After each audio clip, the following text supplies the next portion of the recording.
bon retour au pays, le Quadra Koraman. Lui, c'est quartier latin, donc dans des sangs. C'est notre grand frère. Surtout dans ces Belaramindi, dans chaque émission, il y a un éloge, pas grand peu tagbada. Prêtre, ça l'a raté dans ton quartier latin. Moudouda, on a la quartier latin, déjà prêtre. Prêtre, ça l'a raté, prêtre, il y a Kofi Olomide. Prêtre, il y a Kofi Olomide. Il y a l'une des raisons, jusqu'à preuve du contraire, il y a trône la génération. Prêtre, c'est Kofi Olomide, pas Pierre Bissot, Nabilamba, Nabambongo. Parce qu'il a les respects, il a instauré les respects à la jeunesse. On doit respecter les gars qui ont vécu. En face, on a qui est au monde, je salue tous les confrères qui évoluent du côté de l'Europe. Quadra Sala qui est une conférence de presse. Très bien, donc bravo. Quand elle chante, franchement, tout va d'accord. Sana bien bakobelela la monde entier. Nzambe yoka kolela oyo abananga yo. Botika te kantela tino. Yo nzambe yoka kolela ya Cindy le cœur. Honorable Cindy le cœur, aza chanteuse. Donc yema musale niza boyemba yemba. Aza toujours en mode album. Mais na moni nazo annoncer na batu. Ah ouais. Sous le haut patronage de la belle Kofi Central, du grand Mopao. Oui, oui, et l'album Oyemba Batou. Oyemba Batou. Il m'a contacté le grand Mopao parce que c'est lui le producteur. Ah, il n'est pas musicien, tu n'es pas producteur. Mais normal, mon isiko va louer comment on change. Quand on est aux alliés, je pense que le grand Mopao, tout ça on aura 40e jour, le grand Mopao sera face à la presse, on peut sa date. Comment les gens m'ont manqué pour la URN dans le deuxième vague coronée, février, c'est trop proche. Hein?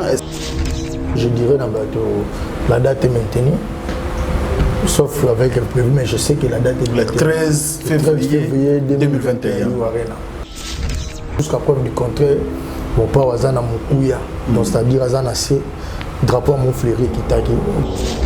Après 40e jour, pour reprendre l'activité. Pour reprendre l'activité, mais pour le moment, nous avons toujours dans le mode day. Eh maman, Kabelo a Kitoko, Olga Kabelo, partout vos amis. Ah, toi, on est le système, il y a Internet. Voilà, ah, toi, on a photo, beaucoup de qualité. Ah, vous êtes la contrôle. Kabelo a fait, et la frontière, et qui est l'aéroport. Voici. Ça décolle. Et non, il y a votre lobby. Olga Kabelo. Kabelo, il y a original, il y a solo, il y a Milai, il y a ma mère boss. Il y a Talo Malam. Ce qu'on dit, quand il y a l'internet, partout aux années, commandez Kabelo Nayo. Il y a Olga Kabelo. Dans le numéro, et comment il y a Bema, Belio, Futimo Nayo, Do, Futimo Nayo, Belio, Kito. Kabelo a Kito. On est ça la carrière d'achat. Olga Kabelo. On est Beyoncé à Tchaka. Olga Kabelo. Shakira.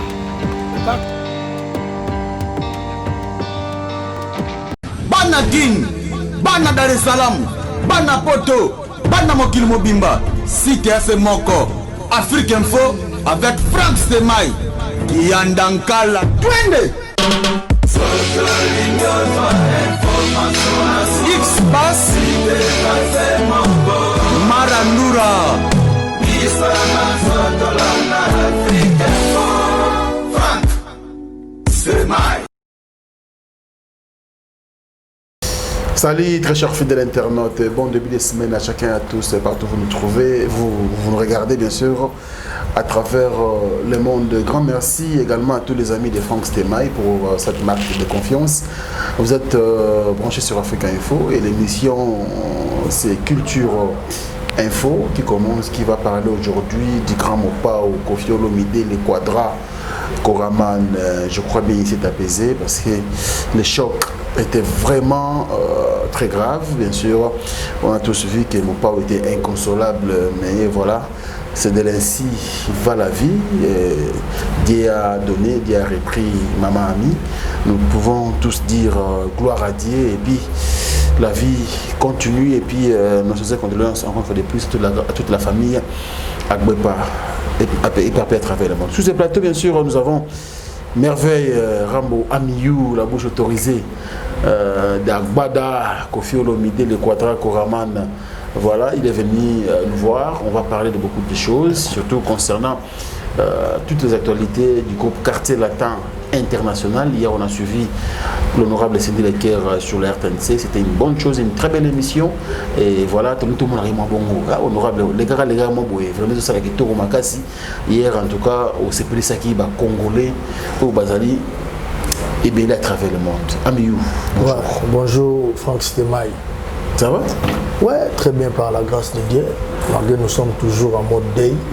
Matin a toujours, mais Dieu fait grâce, Dieu donne la vie encore. Bien habillé. Ouais, merci beaucoup. Merci. Donc, je tiens à remercier tous les internautes qui nous suivent dans ce net moment. Au moment où je te parle, en France précisément, il y a l'arrêt confinement. Ouais. Donc, les gens sont à la maison. Donc, on a eu chance à retard, la mission vraiment, courage. Je pense que les aura une période aussi là, nous avons retrouvé une solution valable pour la mission bananae. Donc vraiment les grands mots se portent un peu bien, je dirais un peu bien parce que jusqu'à preuve du contraire, mon père was dans mon couilla, donc c'est-à-dire Azan assez drapeau à mon fleuri qui t'a donc jusqu'après 40e jour pour reprendre l'activité. Pour reprendre l'activité, mais pour le moment, nous avons toujours dans mode day. Donc mon frère Zara ouvertement.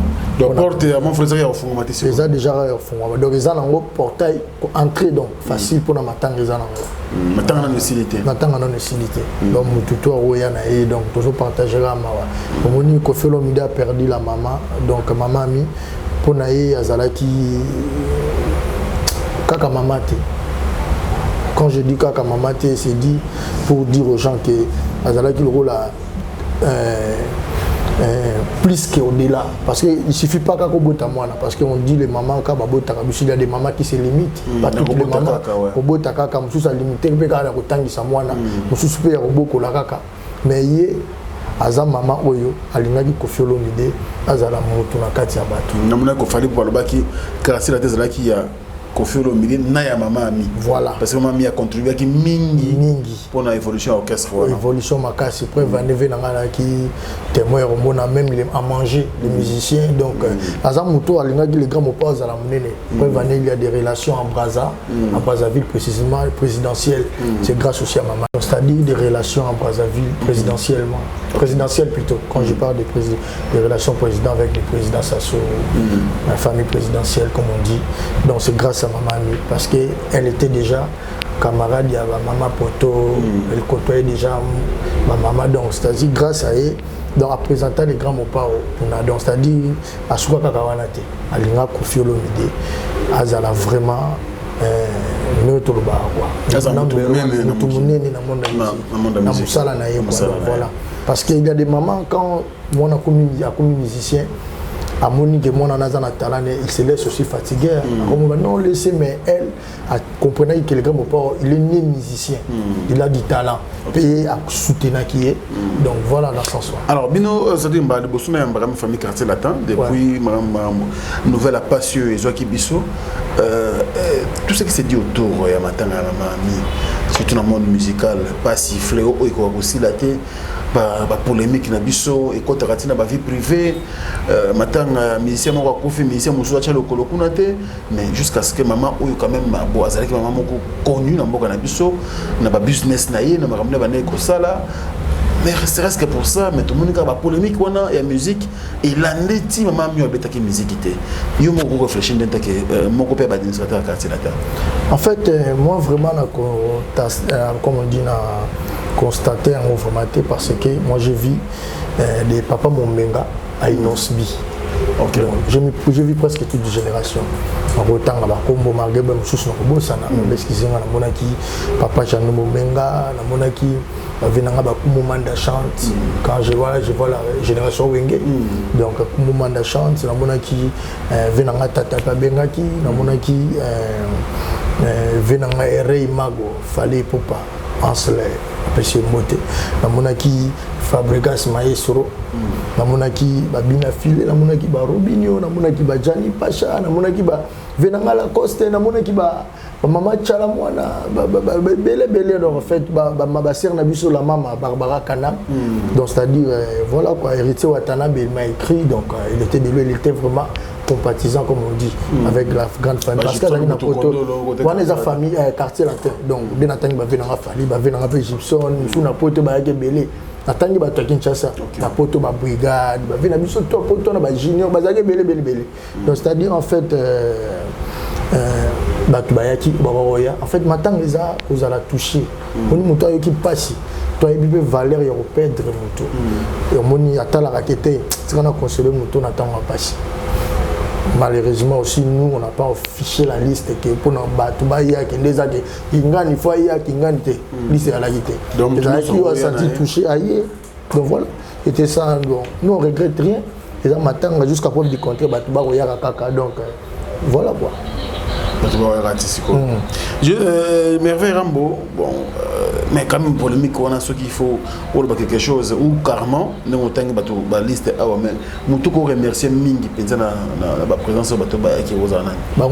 Surtout nous avons remercié Mingi, tout d'abord on a remercié Mingi, mais particulièrement Papa Bombenga parce qu'il ne voit plus. Ah ouais. Azomona te bazo simba ngamo na zai victime ko simba donc bazo simba mais tant que frère Patrice quand même te na bandi non parce qu'il est plus âgé ah ouais na bandi non aye je remercie tout le monde en général mais n'attendez parce que vu son âge moi je pense que il ne pouvait pas venir mais s'il est venu c'est par compassion donc grand mon pas à mon anaï Nengalobaki Antoine a soubelanga dans autres donc on a compris un jour ah ouais l'émission est embarquée par le barama donc vraiment on a compris un jour parce qu'il venait il est appelé avec les grands mots quand les grands mots la vie et on a remercié surtout côté chrétien aussi donc frère Patrice Ayaki donc vraiment merci ainsi que ma frère mon frère Aïba Pesanzamba Bishimwe Yesu Nanga comme les ranani Michel Bakenda Ayaki na monaki na monaki ba frère belé ba frère ba Mike ba kuma en fait ba Ayaki ba te belé ba Ayaki wana donc c'est à dire ba yotala mutuna bango quoi donc Ayaki biso Ayaki mawa mais consolé en fait il y a toujours mon bango donc voilà il y a aussi des gens qui au ba misusu ba anisaki ba oya mais malheureusement bah quitté le roi bah quitté wana finalement parce que beaucoup plus bon le rotanga quand même ils appellent tabouté ming ba ah mutu na kozanga tout le temps quadra ko wana lobela comme on a ming na famille wengi c'était le roi de la forêt mais le roi mona na quitté bon na malgré mi interview masala qui est pas mutu na na ilenya Congo alors le roi yaki biso na famille la raso ya l'équipe ko ya ne pété c'est normal c'est en tout cas sans polémique c'est pour rigoler. Pour ça, on a ce que lui, on est le baptême. Absence n'est quand même dérangé que mon absence à tout le monde est dérangé parce que pour remplacer pote à maman ami jusqu'à preuve du contraire on doit remplacer en azate mais dans la présence à tout le monde ce qu'il y a grand pour abosser que maman ami a profité à passionner que non ils ont que moi consolation en temps on a c'est tout tu vois donc ils arrivent pour éviter liste là qui établi faut qu'il y en non donc c'est à dire nous on est là tout le monde qui a dit pourquoi il a quitté il en sait plus donc voilà nous donc tout ça là toujours kenda ils ont problème pour la mission. Très bien, merci beaucoup. Il s'appelle Amiou Merveille Rambo. Le Quadra Koraman Aza toujours dans Poto. Aza continue. Et Azalia. Ah, c'est les grands bon retour au pays, Quadra. Il est à Kinshasa. Ah ouais, ah non, je n'étais pas informé. En tout cas, bon retour au pays. Le Quadra Koraman, je sais que c'est un homme très courageux. Donc voilà, la vie qui est à et toi aussi, je te remercie parmi les presses. Voilà, comme on dit, la presse congolaise. Donc, Yozala qui a Ken Piana, Maniké, Belé. Donc, voilà, là qui a petit Nabiso, moi, la grand pote Babia. Comme on est à Prince Babia. Oui, grand pote Babia, à ça, la Babilo, on est meilleur dans le mouvement. Parce que oui, grand pote Babia, donc, donc parce que Ayembi, les grands potes vraiment, il regardait. Il a dit au Kokonama. Donc, il n'y a pas de problème d'orchestre. Donc, Rose à la nom, Rose à ma pas de problème. Oui, il y a ça. Donc c'était ça. Ah, mais une bonne chose alors. Ouais, en fait. Ça la sauverait bien. Mais alors, tout le monde dit un peu hommage. Maman Ami. Titre dans Maman Ami. Titre dans Maman Ami, hommage à Maman Ami. Donc ça dit le grand Mopa chantait avec tout son cœur. Il a fait des chansons en fait. Et les bonnes choses, ça qui avant à voyager. Tous les deux, il a fait ça avant voyager. Ah d'accord. Ouais. Donc l'une partie à Salibo, la première chanson Saliango Yemoko, et notamment dans le quartier de la Tébatié, qui a fait intervention. Honorable Sidi Leker, donc il a beaucoup chanté. Il a pleuré sa maman. Donc Yemoko, je ne suis pas Saliga Gaïe. Maintenant, le quartier latin au grand complet. Parce qu'il avait aussi Bakoko Baïna Posabé, Bana Baïna Posabé, ma maman. Sur le JR33, nous voyons nous recevoir la macasse, nous devons Lindalala pour le vocal Morizana, on va faire le clip parce que le clip on a poto. Merci on a biso tout soutenir les grands mots pour le clip. Donc on a quitté ça tout ça avec clip. Donc mais on est qui a défaut déjà des chansons. On a des clips ya Nzembo wana, clip ba yembi ya ba musicien. Bato ba yembi ya quartier latin. Ba ça clip ba mona bango ndenge ba leli maman. Donner quoi dans un boye ba programme pesant. Ndenge zoni vocation au début j'avais dit que porte mon fleuris a toujours ouverte. Dans le sens qu'il tout ça le matin jusqu'à 40e jour. Après 40e jour, avant ça tout ça la messe. Vous lever day. Tu lever day mais pas cette le gars dans mon thème, Djambe Mouraïbi, surtout bani activité parce qu'on a aussi des contrats où il faut honorer. Parce que le grand mot aussi je vois il a dans la Bamboka Afrique ba 5. Il fallait ba moment il fallait tous à Libanda. Mais tout repoussant, merci na bango tout acquis compréhensif. Donc voilà, après day tout bêta. En façon qui tout monde na poto na ba confrères, je salue tous les confrères qui évoluent du côté de l'Europe. Quoi ça là qui comme conférence de presse, c'est un cadre de matanga ou bien yo vous avez mis placé pour expliquer c'était pourquoi. En fait, c'était vraiment pas conférence de presse, c'est qui le grand mot face à la presse. OK. Pareillement la monde grand petit de réima gwa auto ça na bino. Est-ce que ça dit moi mon nene nango quoi. Ça dit ba presse ba tout moins belé. Moi ba te belé. Moi mon nene dans sens qu'il avait beaucoup de gens. Donc voilà. Donc c'est-à-dire qui face à la presse, il voulait tout d'abord s'exprimer. Donc mais moi à ce que je sache, il parlait des marques, il y a vêtements. Il y a l'une vêtements à Sali Kofi Olomide parce qu'il avait des partenaires. Ils ont contrat ils ont signé déjà daté de longtemps avec tout matin à Mamami. Donc il fallait déjà larguer en haut. Mais vie maman tanga donc babandi déjà moi bango na babandi déjà mais yemoko je pense qu'il y a dans la posa na yo pena ba frère mosusu dans la face na bino pour éclaircir bino donc déjà mi broc www.mirocattitude.fr donc si tu en as sur côté on a ma collection ezana na biso FK Kofi Olomide KF, Kofi Olomide. Ah ouais. Très bien, donc bravo. Tu l'as pour la mission, la promotion, il y a marque Yebana. Voilà, donc grand, mais surtout que ça gros, grand partenaire vraiment, ils ont maison moi signé, donc ils ont la bonne quoi. Ils ont été yo mongo lukina ndenge no nanda ko batombi lamba mo babambi communauté. Ils ont usine. Ouais. Mais révérend et là on va se passer tout à l'heure. Je n'annonce dans le bien le Camboya. Hier, c'était un dimanche un peu exceptionnel. Passage à honorable Sidi Leker na Caribou.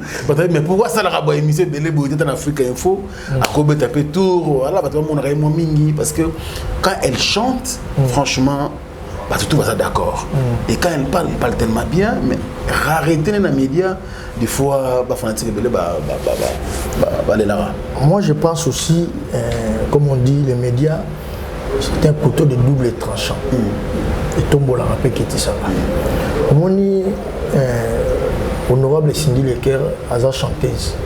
Donc yema nous savons les aboyemba yemba. Donc face à médias ils ont avec éclaircissement moi mké, qu'on décortiquer, qu'on s'expliquer moi mké. Mais ça vraiment trop utile ma capacité pendant que non appelle si œuvreté. Il fallait œuvrer ça là. Pour bien que vous en matière pour vous retourner. Tu vois. Donc il a pris son temps. Je pense que ça fait 2 ans toujours qu'il est toujours en mode album. mais na moni nazo annoncer na bato ils ont comme presque à la fin album na yemo silence na oui son album mais dans quartier latin ah ouais sous le haut patronage de la belle Kofi Central du grand Mopao voilà ça c'est comme Nzemba Sika pour yemba oui c'est son album quand on dit dans l'album ils ont métissage à Nzembo propre ouais yo azala nango donc voilà sous coaching quand les grands Mopao mais bato yo qui na ba multiple dimensionnel donc parce qu'il y a émission Azar richesse oui oui Azar album Oyemba Batou Oyemba Batou oh mais Oyemba Rapé Batou ben Oyemba moi j'ai maman mi Asa abogi ba maman rif abogi ba tutu baza Batou Oyemba ah bah ta famille ah Batou na sens ni faut éclaircir si Oyemba les non et grand prêtre moko oui obligé les gars mon père le bac on a du message doit aligner contacter les grands mon père parce que c'est lui le producteur. Ah, bah les gars musiciens tu pas producteur. Mais na normal mon siko ba louer comment changer. Nga la vanda jour mususu na grand prêtre Gbada tozara na mboko nino na Guinée Guinée équatoriale pas Théodore Biangema to beta fête na parce que lobi na on a tongo to na vena Olivier Dungu grand prêtre Gbada bimaki na moni David Mosso abenga Olivier Dungu. Alors Dungu s'il te plaît y a chemin libre. S'il peut je peux avoir le numéro de Claudia parce que je veux une chanson pour hériter. Je veux qu'il achète une chanson. Donc producteur nous devons négocier les maman dans le bas. Tout nigo gana PC mbote mais c'est désolé. Nous sommes désolés. Donc Nzembo ça la bien donc ayebi marambo. Producteur nous devons négocier Nzembo. Tu comprends? C'est un cas exceptionnel quand même. Mais qu'est-ce que ça bateau so taliba David Mosso ba bateau ba management. Ce que grand pote ya Gbada za père na bango. Moko zayebi que oui, lui est un producteur. Pourquoi? Pour na ko ça peut valeur na musala ou azo sala. Parce que honorable président que c'est pour la première fois à l'album. Pas tomber na ba embuscade ba escroc ezala. Parce que tout ça ko si manon oyemba ngai, oyemba kima ya mbakate mais succès Nzembo a comme na riche. Tu vois, il vit de ça. Donc, pour les grands moments étant un professionnel, à guider, le peut ça que valeur. Pourquoi on peut ça que respect? C'est grâce à les grands moments. Guider au cas directive à ça. Voilà, tout le monde bien compris. On a sens. Ah ouais, ça c'est vrai. Bon, on espère que tu as album ça promotion quand on bien. Oui, promotion c'est son album. Parce que œuvre on a yémo ça on va défendre. On va défendre. On a ce qu'on de bino. Place pour la matière parce que vous aussi vous vivez de matière il faut matière donc voilà alors le kawana ba plateau il y en a assis donc pour ça la émission de très bien merci beaucoup Merveille Rambo et donc on a vite fait awa ba featuring comme par la Rakibiso mais ça date année on a aussi là est-ce que légende et Kobimaka en année 2020 oui je pense que ils ont m'attendre te percevoir je pense que les gens en fait de leur amener les gens à Makambo ils ont eu pandémie mon confinement et bêta gibiso tout au cours de album na le confinement te bon monondoki tu vois dans le confinement des fois éduquer bateau yembela bateau le grand Mofa a fait que de faire son devoir étant qu'au sommité de la musique congolaise il a fait une chanson pour la pandémie Corona pour le pesa qui bateau conseil apport des masques rester à la maison soyez confinés ils ont juste des devoirs donc ils ont vraiment bouleversé mon bébé. Mais les grands mots pas juste la preuve du contraire. Je sais que non, les albums ado ezala qui estrigaka parce que quand on est makasi ali quand je te dis faut que c'était Mike parce que mon clip on a na 4 sur na grand pote Gbada dans ça ba congolais déjà 6 fois plus que selfie tu as 6 allez-y comprendre plus que fait selfie des amis mystiques et puis c'est une on a ce que de You Arena mon You Arena wana si place la ligne You Arena toujours le blanc tout à l'heure avec Merveille Rambo donc on a signé ça la question là oui donc base à la calme base à patient donc 2020 quand on est année aux alliés je pense que le grand mot pas tous ces aura 40e jour le grand mot pas sera face à la presse on peut sa date parce qu'il n'a moi makambo za ngo début soir ils ont bien la France peut na bonne malgré le confinement mais bon ça m'a besoin on bien bon très bien et manango tout à l'heure je crois JC Mosaka là à Paris parce que l'album on a battu aux Zelango les albums il y a bateau il y a minene le JC Mosaka wana ba Lick Mutambula ba Nene Consalves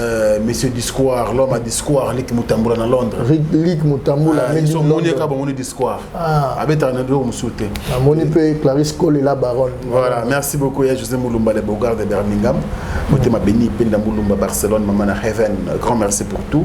Et ma maman chérie, merci pour la première dame de Lausanne, la maman de Ridge, Andy Louo, elle n'enfant pas comme les autres. Motema Heaven, Absoko Belisha, Alain Dinamolo, mon surprise agréable, Bogart, Tina Poche, Yamama, Janice Kondi, et pour Noël Okito Kenda. Noël Okito, Black Dedon, Mr. Octa, on never give up Black Dedon. Un prêtre, des fois, à Londres, à Total Abisso. Et pourquoi pas aussi, monsieur le président, Père au Sol, il y a maman Gisèle Matota, et je penserai aussi à Nesha Pindi, plein de grâce. Et puis, Diezola City, London City, Diezola Montemont, pour vrai bien. Et il y a Willy Moucheni 00243. Grand prêtre. Ambassadeur, votre signe à Kenya. Votre signe à Kenya. Les supérieurs, l'homme en diamant. Il est à Kinshasa. Votre signe. Millions et des millionnaires en dollars. Votre signe. Parce qu'on a Londres, on a besoin d'un grand poète, Alain Mokemo. Waouh, on a besoin d'un mystique. Alain Mokemo, parce qu'on a total Mupanzi, on a grand poète Billy Modo, mais c'est Alexandre McQueen. Il parle en dit Mukonza Disquareg. Bangoba Kanga Kanga Disquareg. Comment on a Lik Mutambola Kanga Disquareg, Billy Monda Kanga McQueen. Ah ouais. Participé dans 6 heures là, dans Kim Prince de Lausanne. Voilà. Comment les amants manqués pour la URN deuxième vague coronée, février, c'est trop proche. Est-ce que vraiment tu as CP là, tu as chance de vivre l'événement mené? Oui, jusqu'à preuve du contraire, je dirais la date est maintenue. Sauf avec le prévu, mais je sais que la date est maintenue. Le 13 février 2021. Billet toujours continue au Tekama. Donc voilà, tu as base à la confiance. Donc les grosses affaires, les affaires moins justes. Donc voilà, jusqu'à preuve du contraire, le 13 février U Arena. Sur place, tu vas au CP là. Ah, Franck Stemay. Deuxième fois que Miki dit aux Alawana. Deuxième prototype. Aux Alawana. Comment on a monsieur Zapon Abino album. Bonjour Bachip. Bachip wana surtout tout en dangwa. Il y a des monsieur qui déjà on a posé à Moussous. Jusqu'à la preuve du contraire, album Nabino on a les soleils bêta maraté. Bah tu vas passer bambon on a habité Sikoyo. Boïb ça nini. Ça fait donc deuxième année hein. Bon moi on a l'arabi sur album Bozo Bachip wana Bodon doit na ngona que ça ouais. Mais les solo album. Bon, moni Franck Stemay, ma solo Bachip wana oui, c'est bien, Banzem Bozali. Mon sur côté dans mon fléri, et à la cima, pour appartement de Bélé, appartement Mogoyali, donc venant des Rey Magoye, bien, aux studios, à visitant les âmes mystiques. Donc, plus au côté, on a pour être bada, pour battre côté raté. Mais on a battu au côté, on a pour sur le lieu qui ont senti que Kelvin c'est qu'on y Banzem Bozali déjà. Et si ma salle, on va témoin, mais on se dit que la moi, moi, non, il peut y déjà. Oui, obligé. Dans le JP, dans le généraux, 10 ans avec succès. Donc, quand ils ont marré, je suis là. Donc, c'est-à-dire, base à la calme, base à la passe. Ils ont subi tout, mais me perturbé dans le corona. Ceux qui me corona perturbé, peut-être qu'ils ont mouru bien. Est-ce qu'on bat beaucoup, est-ce qu'ils vont comprendre le logo? Oui, bien sûr. Ceux qui ont mouru, quelques mais attends, ils ont mouru, parce que Corona, il a activité, quelque chose ça la rendait, moi contre temps mon besoin. Donc biso tout dit manga, ils a faute na bisoté, ils a faute la pandémie, toujours le ranzamba ba aider biso. Ah suma biso. Donc suma biso comme lenga suma. Alors on a bien ko bimakande ozomoni là. Après légende. La légende de Bimina nous, ba yokino kanda ba yo ba boro to beti ba dansa ba congolais ba yokino ba nzembo za wana donc ba yoki. Mais moi, après, larguer Abisso. Après, honorable. Ah, il y a bien avant honorable. Ouais, je pense. Parce qu'il y a un peu dans l'album Nabisso, je pense. Sauf un prévu, quand mon pas changer. Dans ma connaissance, il y a bon pas dans la chanson dans ou Chamboko à chaque dans l'album. Donc voilà, c'est là ce sens. Voilà, merci beaucoup, mes frères. Petit à petit, nous sommes en train de chuter déjà. Nous avons entré sur le autre Rosella et moi, Quadra Koraman. Ce qui s'est libéré dans le programme, tu as toutes les questions parce que ce sera vraiment une bonne chose. Alors, pour tout ça, le programme est vraiment ébélé, mais jusque-là, il faut 40 jours et après 40 jours, ouais. Pour tout ça, message pénal makasi. Tant que tu n'as pas message j'ai bien à mon émission pour ça qui n'a venant ok, Fanny Poupa. Donc voilà, le sage émission. À mon avis, degré à intellectualisme Merci. Malgré tout ça qui face à Aigle, parce qu'il y a un message pour Mingi. Mais on est quand même aussi défendant qui pose une question valable quelque part dans ça s'est passé bien, donc c'est la famille. Lui c'est quartier latin, donc dans des sangs. C'est notre grand frère, surtout dans ces belles Mingi, dans chaque émission, il est à Sarah Beloge, pas grand peu Tagbada. Il y a une ligne de raison jusqu'à preuve du contraire, Azana trône la génération. Donc voilà.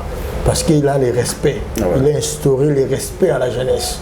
On doit respecter les gars qui ont vécu et qui continuent à être là, comme les grands mots de toute génération, le number one. Donc c'est-à-dire, ils avaient leur moyen bien, ainsi que... Donc voilà quoi, donc j'avais aimé ma reconnaissance. Hein, quand il parlait de reconnaissance, ça l'a bien, et l'ongola a moins une gratitude, pas la gêne.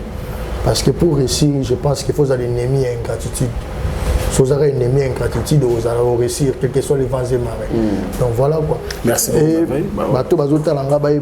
Donc comme je dis, après 40e jour, donc on a des actualités, mais je ne peux pas dénoncer. En respect, en mémoire et en moto, on a lié à Makaya, on a Limbondo, on a Loso.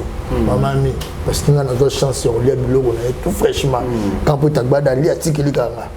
Ma ami, on a des bandes de damage. Donc c'est-à-dire, j'ai beaucoup d'estime avec lui.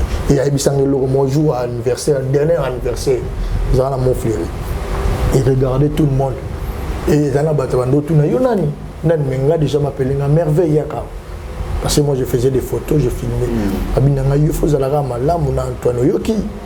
Donc les jours que j'ai vu le grand mopao par terre pleurer, ils loko izonga qui savait et ça m'a fait pleurer. Et puis bah le boson ndria ba mona ba tawana na kata mon fleury na yoka solo comme on dit les nuages du malheur circuler dans les monts fleuris. Donc c'est-à-dire il y a Mawa, il y a Nina Dona, monima Mawa solo, il y a Mawa na mon fleury. Et j'ai vu les grands mopao par terre. Je l'ai vu pleurer plus de 4 fois. Dans mon aïe, na matanga papa Ben Barek, comment il pleurait. Dans mon aïe, na matanga papa Wemba, je jouais beaucoup la zone là. À Koufara, na mon aïe, je joue Kester, à Koufara là. Et je l'ai vu aussi, je l'ai revu encore. Cette fois-ci, na mon aïe, donc na ma belle, à l'ali, na ma belle, il pleurait. Donc ça fait mal, ouais. Bah, tu vas en vouloir bissoter. Tu peux être au-delà de ce que tu es. Aux années, comme président. Mais si on perdre maman, il faut aller là. Parce qu'il y a des sources. Bah, il y a moment traverse maman, il n'y a pas à soutenir les grands mots. Bah, tu vas la rater. Parce que tout le monde peut te lâcher, comme on dit. Mais toi, tu sais, aujourd'hui, malgré nous sommes mariés, moi et toi, mais il y a des problèmes aussi aux mamans. À fortifier madame Nayo. Non, crois toujours parce que maman c'est ta mère. Oui. Il te connaît plus que tout le monde. Vous comprenez? Donc c'est-à-dire les grands mots pour naïe en vouloir y être. Azana moto a contribué. Oui, il y a des gens qui l'ont fait, mais maman elle était beaucoup. À l'obéi tu as tega tu connais pas qu'une classe. Tu as des gars bolingwa. Vraiment. Donc ça côté pour là la banzala pour les grands mots alia. À beauté ne qui sangani papa zalara te azara voyage. Donc ça veut dire que c'est sa maman. Donc voilà. Les gens qui me regardent, je vois déjà le président Madou Djabi qui me regarde dans ce net moment. Je vois mon vieux Sandra Kazadi Lissas, levé tout au bas. Je vois Maman Rifan à Londres. Je vois les maintenanciers, comme on dit toujours. Hein, les boss, il y a Néné Consalves, Switzerland, Venangale Mokemo, Nathalie Mpanzibo, Namoni, Venangar Valentel, Rodolphe Tumba, la Bossanité, Nazoni Mpanzibo, Venanga Kodambo, Kamikolo, toujours savouré. Franck Stéma, il faut tout coûter en aïe. Là, il y a un benda qui va plan. Il peut faut benda, ambassadeur supérieur, l'homme en diamant, votre singa. Ambassadeur, votre singa. Et Nigma, tout bouki chez Temba, donc, tout rebouki va place toujours Kende. Donc, Mamboza qui te l'homme en diamant. Donc, tout mon frère Angelos Bouang Azawana Benton toujours. Donc, pour plus de contacts, pour des informations, on a WhatsApp, WhatsApp plus 243 99 72 77 467. Donc, merci beaucoup, M. Franck Stemay Dissouka de m'avoir ici. Donc, voilà, je suis très ému. Voilà, merci beaucoup, Amiyou Merveille Rambo, la bouche autorisée. En tout cas, on a un robot, on a un Kazaka, on a posé. Elle m'a dit que tu as porté c'est la les gars on sent que J'ai comme l'impression qu'on a confié le bien plateau. Ah, merci beaucoup. C'est un vrai bien. Surtout dans Vesto. Ah, c'est le bien. Merci beaucoup. Voilà, très chers fidèles internautes, merci beaucoup pour cette marque de confiance. Merci également de l'assistance de notre frère Angelos Bouanga, donc l'artiste qui nous a assisté aujourd'hui. Et pourquoi pas à tous les amis qui nous suivent à travers le monde. Vous êtes tellement nombreux, je vous aime. À nos abonnés, grand merci parce que tout ça, tout ça là. Toujours qui est bientôt à 100 000 abonnés. Je vous assure, na kosa ki binote na 100 000 abonnés pour mon programme ici en Afrique Info. Bombi, si tu as 100 000. Donc il nous reste au moins 1500 abonnés quand tu as 100 000. Alors tout ce que on peut dévoiler si tout le monde la voit la noire le programme Banda. Bon, ce sera aussi très intéressant qui est tout ça avant. Bien qu'il y ait aussi la thème, mais on continue aussi la bino. Bien sûr, avec toute la grande équipe technique, Chetonko, Laurent Diouali est là toujours pour vous servir. Aux Engalene, au Maïle Sadiki et Papa Narenedi, pourquoi pas tout le monde en tout cas. Merci pour le travail. Et puis Michel Ngalina Djogo, merci pour la confiance. J'attends le iPhone 11. Mais quand on est à 12, vous savez bien, aux autres 10. Et vous savez bien Michel. Donc voilà, bonne chance à toi. Tous là en Angleterre, il faut être en Angleterre. Il faut être à Everton, il faut être à Liverpool parce que nous avons ça fou là. Merci à vous et à la prochaine. Au revoir. Maman, on va Kitoko, Olga Kabelo. Et maman, Kabelo à Kitoko, Olga Kabelo. Partout vos amis. Ah, toi, on est le système, il y a Internet. Voilà. Ah, toi, on a photo. Boka qualité. Ah, vous êtes la contrôle. Kabé la mamelle, et elle est à la frontière. Et qui est l'aéroport. Voici. Ça décolle. Et non, il y a votre lobby. Olga Kabelo. Kabelo, il y a original, il y a solo, il y a Milai, il y a ma mère boss. Dans le malade, ce qu'on dit, quand il y a l'internet, partout aux années, commandez Kabelo Nayo, il y a Olga Kabelo. Dans le numéro, et comment il y a Bema, Timelio, Futimo Nayo, Do, Futimo Nayo, Timelio, Kito. Kabelo a Kito. On est ça la carrière d'achat, Olga Kabelo. On est aussi à Tchaka, Olga Kabelo.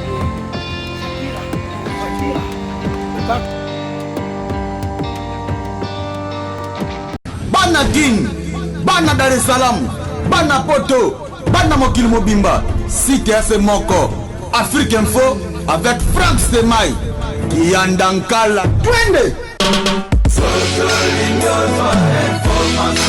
X-Bass.